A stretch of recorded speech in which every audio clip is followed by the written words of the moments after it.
창세기 강의 네 번째, 첫째 날 빛의 창조에 대한 말씀을 전하겠습니다. 일주일 동안 벌어진 이 창조의 과정은 첫 번째로 하나님이 무질서의 질서를 부여하시는 과정입니다. 그렇기 때문에 혼돈하고 공허한 그런 상황 가운데 하나님이 첫 3일 동안은 이 틀을 먼저 만드시고요. 그리고 나머지 3일 동안 내용을 채워 넣으심으로 혼돈한 그 상태가 틀이 갖추어지고요. 공허한 상황 가운데 그 가운데 내용이 채워줌으로 말미암아 결국 이 무질서 가운데 질서가 부여되는 과정으로 창조가 일어납니다. 이 모든 창조는 하나님의 계획 가운데 이루어진 것입니다. 하나님은 창조를 어떻게 완성하실 것인가에 대한 계획을 미리 가지고 계셨고요. 그 계획대로 이 창조를 완성해 나가십니다. 이렇게 이 일주일 동안 이 창조를 통해서요, 하나님은 이 아무런 리듬이 없는 가운데 이 일주일 7일이라고 하는 완성의 리듬을 부여하심으로 이 창조가 이렇게 완성과 안식으로 나아가는 과정임을 보여주고 계신 것입니다. 그런데 이렇게 이 창조는 하나님의 백성들의 재창조를 보여주시는 모형이라고 말씀을 드렸습니다. 그렇기 때문에 이렇게 하나님이 먼저 틀을 만드시고요. 그 안에 내용을 이렇게 채워 넣으시는 이 모습이 바로 우리 성도들의 삶에서도 나타나고 있는 것입니다. 가장 대표적인 경우가 이렇게 예수를 믿을 때 이제 하나님이 누구신가, 다른 사람과는 어떤 관계를 맺어야 하는가에 대한 그런 질서를 배우는 이 처음의 과정. 이것이 바로 우리에게 틀이 채워지는 과정입니다. 이렇게 하나님과 온전한 질서 가운데 있고요. 다른 사람과도 온전한 질서를 맺는 사람이 될 때 그 안에 하나님이 하늘로부터 부어지는 생명을 채워 넣으십니다. 이 생명을 성경에서는 주로 축복이라고 하는 단어로 표현을 하고 있죠. 이렇게 하나님이 백성 가운데 하늘로부터 부어지는 그런 생명이 충만하기 위해서는요, 우리 안에서 하나님과 다른 사람과의 그런 관계 안에 있는 온전한 틀이 세워져야 합니다. 마치요, 처음에 예수를 믿을 때는요, 이렇게 교회 오기만 하면 눈물이 나고요, 말씀을 보기만 해도 기뻐지고요, 교회에 계속 오고 싶고요, 마음에서 이런 하나님에 대한 사랑과 다른 사람에 대한 용납이 커져가는 것들을 경험합니다. 그런데 예수를 조금 믿고 교회에 이제 더 열심히 다니는데 오히려 처음에 경험했던 그런 눈물, 감동, 은혜가 사라지게 되는 것들을 경험하시는 경우가 많이 있어요. 도대체 왜 그런 것일까요? 이것은요, 우리 안에 있는 이 질서의 틀이 이제 점점 확장되어 가고 있기 때문에 이전에 주어졌던 그런 작은 은혜, 다시 얘기하면 작은 그런 생명으로는 우리 안에서 만족함이 없기 때문입니다. 마치 이 컵에 있는 이 물과 같아요. 만약에 이 작은 컵에 물을 붓는 데는요, 조금만 물을 부어도 가득 채워지는 것 같은 그런 충만함이 있습니다. 예수를 처음 믿을 때는요, 하나님과의 관계 안에서도 다른 사람의 관계 안에서도요, 마치 이 작은 물컵과 같은 그런 틀인 거예요. 그러니까 그 안에 하늘로부터 부어지는 축복이 조금만 부어져도요, 충만하다는 느낌이 있고요, 그것으로 말미암는 기쁨과 만족을 경험하게 됩니다. 그런데 과정에서 무슨 일이 벌어지나요? 늘 하나님과의 관계의 틀이 늘 이 정도라면 어떻게 되겠어요? 다른 사람이 용납의 틀이 늘 이 정도에 불과하다면 안 되잖아요. 그래서 하나님이요, 우리 인생에 개입해 오시면서요, 하나님과의 관계의 틀도 확장해 나가시고요, 다른 사람과의 관계의 틀도 더 넓게 확장해 가십니다. 그러니까 마치 이젠 이 정도의 컵이 아니라 마치 큰 세숫대야 정도의 크기로 확장된다면 이전에 부어졌던 그 정도의 은혜와 그 정도의 생명으로는 우리 안에서 그런 만족과 기쁨을 경험할 수 없는 것이죠.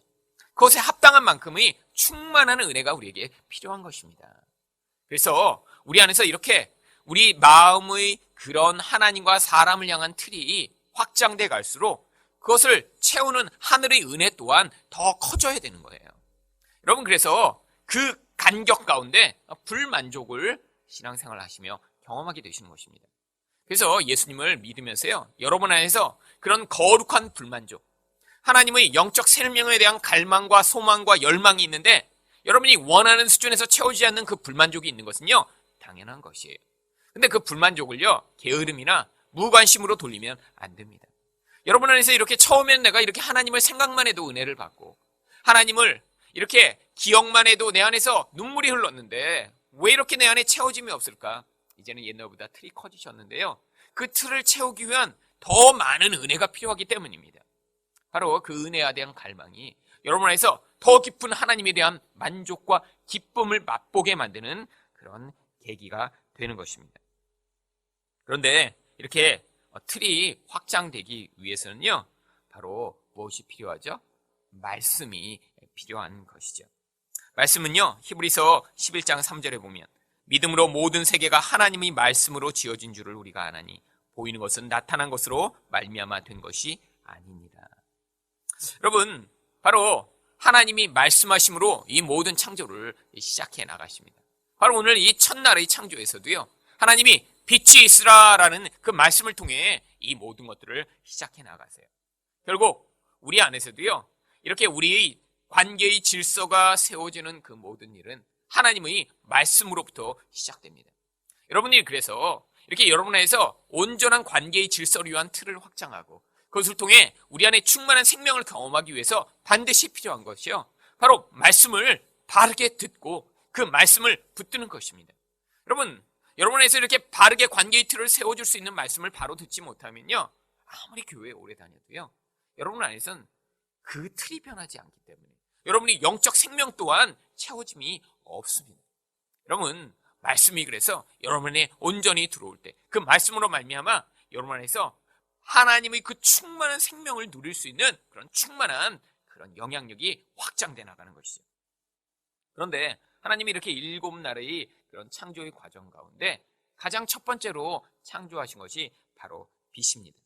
왜 하나님이 이 빛을 가장 먼저 창조하셨을까요? 그래서 이 빛은요, 하나님의 영광스러운 그 창조 세계를 보여줄 수 있는 그 영광이며 또 이 모든 피조물에 생명을 공급하는 영적 생명을 빛으로 표현하고 있는 것입니다.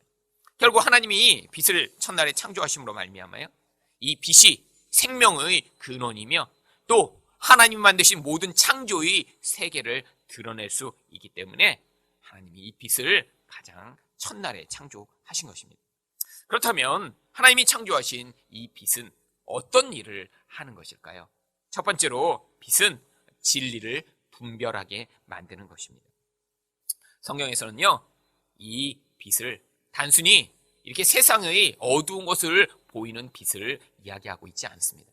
빛은요, 훨씬 더 깊은 영적 의미를 그 안에 가지고 있죠. 바로 하나님 백성에게 있어서요, 이 빛이요, 단순히 이렇게 우리가 세상에서 깜깜한 데 살게 만드는 그런 종류의 빛이 아니라 이 빛을 통해 하나님은요, 하나님의 백성 안에서 아주 중요한 일들을 행하시는데 그것이 바로 이 빛을 통해 진리가 무엇인가를 바르게 아는 그런 일들을 행해 나가시는 거예요. 시편 43편 3절에서는요, 주의 빛과 주의 진리를 보내어 나를 인도하시고 주의 거룩한 산과 주께서 계시는 곳에 이르게 하소서라고 시편 기자가 고백합니다. 하나님의 빛과 하나님의 진리를 동일시하고 있는 거예요.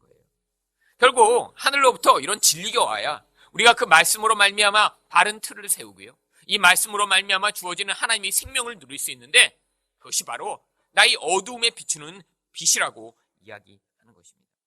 그렇기 때문에요, 여러분, 구원을 처음 받게 되는 사람에게 나타나는 가장 중요한 일이요, 바로 어두움과 빛을 이제 구분할 수 있는 그런 눈이 열리는 것입니다.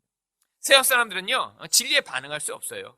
왜죠? 늘 어둠 가운데 있기 때문에요, 참 빛이 비추는 것을요, 거부하고 그것들을 싫어합니다. 그렇기 때문에 요한복음 3장 19절부터 20절에는 이렇게 이야기하고 있습니다. 그 정죄는 이것이니 곧 빛이 세상에 왔을 때 사람들이 자기 행위가 악함으로 빛보다 어둠을 더 사랑한 것이니라. 악을 행하는 자마다 빛을 미워하여 빛으로 오지 아니하나니 이는 그 행위가 드러날까 하며. 세상 사람들은 어떻다고요? 어두움 가운데 있는 자들이라고 이야기합니다. 그렇기 때문에요, 이 진리가 선포되는 것들을 받을 수가 없어요.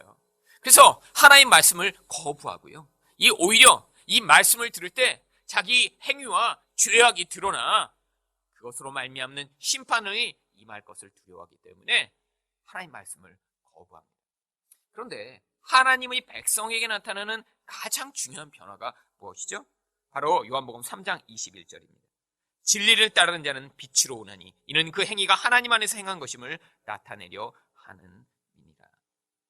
여러분, 진리를 따르는 자는 바로 이렇게 하나님의 그 생명의 근원으로 오게 되는 것입니다. 빛은 이렇게 우리에게 진리로 말미암아 우리가 어둠이 무엇인지 분별하며 그 어두운 가운데 벗어나 참 생명을 얻을 수 있는 길이 무엇인가를 가르쳐 주는 것이죠. 여러분, 결국 이 진리는요, 우리에게 참 생명을 가져다 주는 그런 길을 얘기하는 것입니다. 그렇기 때문에 예수님 뭐라고 하셨죠? 요한복음 14장 6절입니다. 예수께서 이르시되 내가 곧 길이요 진리요 생명이니 나로 말미암지 않고는 아버지께로 올 자가 없느니라. 여러분, 바로 우리가 이렇게 어둠 가운데 있다라고 하는 건요, 하나님의 생명, 하나님의 영광으로부터 단절된 자라고 하는 것입니다. 그런데 이런 하나님의 생명을 얻는 길로 갈 수 있는 유일한 길이 뭐예요? 바로 예수 그리스도가 길이며 진리며 생명이 되셔서 그를 통해서 생명의 근원이신 하나님 앞에 나아갈 수 있는 자가 되는 것입니다. 결국 이젠 어두운 가운데 빛이 비쳤다는 건요, 이제 그 가운데 생명을 얻을 길이 열렸다는 것이고요, 예수 그리스도를 만날 수 있게 되었다는 것이고요, 그리고 그 진리이신 예수 그리스도를 따라 하나님의 생명을 누리며 그 영광을 드러낼 그런 자가 되었다라고 하는 것을 이야기하는 것입니다. 결국 하나님이 이 첫 창조를 통해 하나님이 보여주시는 이 빛의 창조는요, 바로 이 빛을 통해 이젠 이렇게 어둡던 자들이 하나님께 나와 그 영광의 빛과 생명을 얻을 수 있는 그런 길을 인도함을 받게 됨을 보여주는 것이죠. 결국 가장 처음에 이렇게 빛을 만드신 것, 하나님 백성들이 어두운 가운데서 생명을 얻는 길, 예수 그리스도의 진리의 빛을 받게 되었음을 보여주는 것입니다. 두 번째로 하나님이 창조하신 빛은 무슨 일을 하나요? 빛은 영적 생명을 가져다 줍니다. 여러분, 세상에서 우리가 이렇게 어둠과 빛을 구분하는 자연적인 빛은요, 태양을 통해 옵니다. 그런데 이 태양은 무슨 역할을 하죠? 단순히 세상에 이렇게 깜깜하니까 밤이 사라지고 낮이 되게 만드는 그런 역할밖에 안 하나요? 아닙니다. 여러분, 이렇게 태양으로부터 오는 이 빛은요, 이 세상에 무엇보다 가장 중요한 에너지를 전달하는 역할을 하죠. 여러분, 이렇게 말세를 이렇게 묘사하면 재난 영화들이 많이 나옵니다. 핵폭탄이 터지고요, 또 하늘에서 운석이 와서 지구랑 부딪히고요. 그런데 이런 재난 영화들이 공통적으로 묘사하는 그런 결말이 있습니다. 핵폭탄이 터진다고 뭐 지구가 반쪽이 쪼개져서 망하는 것이 아니죠. 하늘에서 운석이 떨어진다고요, 이 지구 전체가 다 폭발해버리는 것이 아닙니다. 한 지역에서 핵폭탄이 터지고요, 한 지역에 운석이 떨어졌는데 그 다음에 이 지구상의 모든 생물이 다 멸종할 수밖에 없는 그런 상황이 되는 이유는요, 바로 그렇게 한 지역에 떨어진 그런 운석이나 핵폭탄으로 말미암아 이 지구 전체가 핵 분진이나 운석으로 말미암은 그런 먼지로 뒤덮이게 되는 것입니다. 그러면 태양으로부터 오던 모든 에너지가 차단됩니다. 여러분, 이 식물은요, 사실 태양 에너지를 받아 그것을 가지고 살아가는 존재입니다. 세상에서 그래서 이렇게 빛이 다 차단되고 나면요, 태양으로부터 오는 에너지가 차단되기 때문에 식물들이 먼저 다 죽어버리죠. 식물이 죽고 나면 그 선망에 무슨 일이 벌어지나요? 바로 식물에 의존해 사는요, 벌레와 동물들이 다 죽게 됩니다. 여러분, 그렇게 되면요, 마지막에 무엇밖에 남지 않죠? 바로 생명력이 끈질긴 인간들밖에 남지 않죠. 근데 세상에서 먹을 거리가 다 사라져버린 그런 비참한 상황이기 때문에 이 땅에 남아있는 사람들은요, 아주 비참하고 무서운 모습으로 살 수밖에 없는 것이고, 결국 인간도 궁극적으로는 멸망을 하게 된다고 이렇게 묘사하고 있는 것입니다. 여러분, 바로 하늘에서 내리는 이 빛은요, 그 눈에 보이는 그런 빛만을 이야기하는 것이 아니라 바로 생명을 이야기하는 것입니다. 그래서 이 어두움을요, 성경에서는요, 생명이 없는 상태로 묘사합니다. 요한복음 8장 12절에서 그래서 예수께서 또 말씀하여 이르시되 나는 세상의 빛이니 나를 따르는 자는 어둠에 다니지 아니하고 생명의 빛을 얻으리라 라고 말씀하십니다. 예수님을 따르면 무엇을 얻는다고요? 생명을 얻게 된다고 얘기하시는 거예요. 근데 왜 그것이 빛으로 오죠? 바로 하나님이요, 태양을 통해 이렇게 세상의 모든 것에 공급하는 그런 생명을 공급하듯이 예수님을 통해 어둠 가운데 있던 자들이 빛을 얻으면요, 바로 생명을 얻게 됨을 이야기하는 것이죠. 여러분, 그런데 누구만이 이런 빛을 통해 주어지는 하늘 생명을 받아 누릴 수 있는 줄 아세요? 바로 자기의 깊은 영적 어두움을 절감한 자만이 하늘로부터 주어지는 그 영적 생명을 사모하고 기대하는 자가 되는 것입니다. 여러분, 자기 안에서 이런 생명에 대한 갈구, 생명에 대한 열망이 없다면요, 하나님이 아무리 우리에게 그 생명을 주시려고 하셔도요, 우리는 그 생명에 대한 소망이 없기 때문에 하나님의 생명을 거부합니다. 여러분, 관계라는 건 서로 안에 있는 인격적인 관계예요. 우리 안에서 이렇게 내 안에 어두움이 깊으며 하나님의 생명과 그 빛이 아니면 내가 살 수 없다는 사실을 절감한 자만이 그 생명에 대한 열망이 우리 안에서 커지게 마련입니다. 하나님이 그래서 하나님의 백성들의 인생에서는요, 이렇게 자기 안에 있는 그 어둠을 절감하게 되는 그런 과정들을 지나가게 하세요. 이런 과정을 통해서요, 우리 안에서 내가 정말 내 안에선 이렇게 빛을 만들어내고 생명을 만들어낼 수 없구나라는 그런 고백을 하게 만드시고요. 그리고 그 과정을 통해 우리 안에서 하늘로부터 부어지는 이런 생명이 얼마나 값지고 놀라운 것인 것을 우리에게 가르쳐 주시는 것입니다. 물론 이 땅에서는요, 우리가 이렇게 태양을 통해 이런 생명을 얻지만 여러분, 나중에는요, 이렇게 하나님만으로만 살게 되는 그 상태가 주어질 것을 요한계시록이 묘사하고 뭐라고 묘사하냐면 계시록 22장 5절입니다. 다시 밤이 없겠고 등불과 햇빛이 쓸데없으니 이는 주 하나님이 그들에게 빛이심이라 그들이 세세토록 왕노릇하리로다. 여러분, 하나님 나라는 어떤 곳이죠? 태양과 달과 별들이 필요 없는 곳이에요. 왜죠?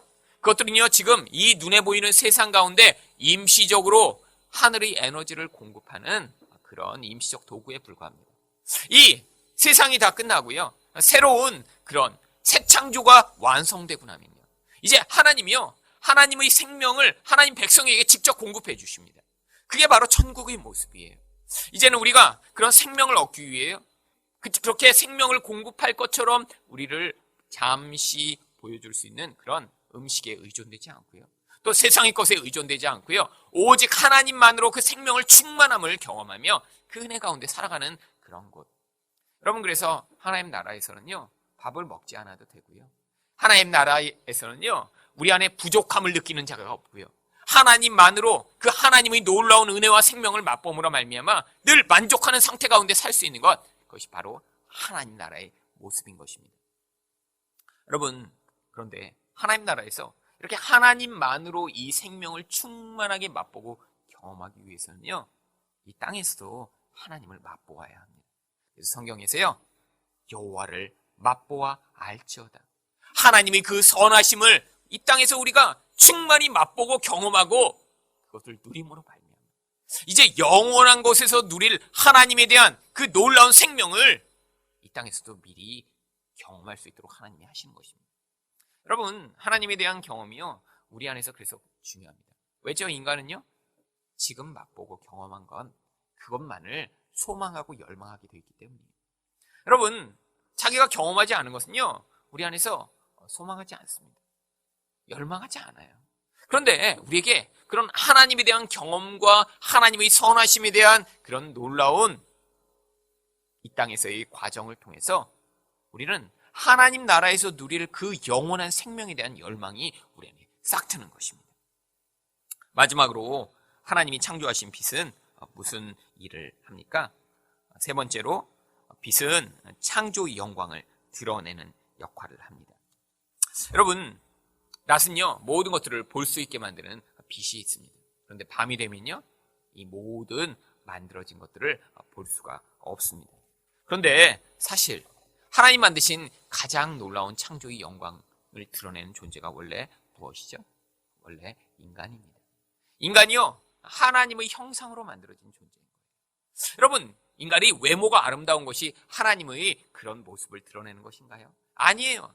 여러분, 사람 안에서 나타나는 그런 하나님의 그런 사랑하시는 모습, 하나님의 선하신 모습, 하나님의 용서하시는 모습, 하나님의 공의로운 모습, 하나님의 그 모든 자기 희생적 모습이 바로 하나님의 영광을 드러내는 거예요. 그런데 죄가 들어와서 이 모든 것들을 파괴해버렸습니다.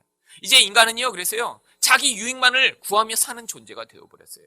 남을에게 희생하지 않습니다. 남을 사랑하더라도요, 그 사랑이 자기 유익과 자기 이익에 적합할 때만 사랑하는 존재가 됐죠.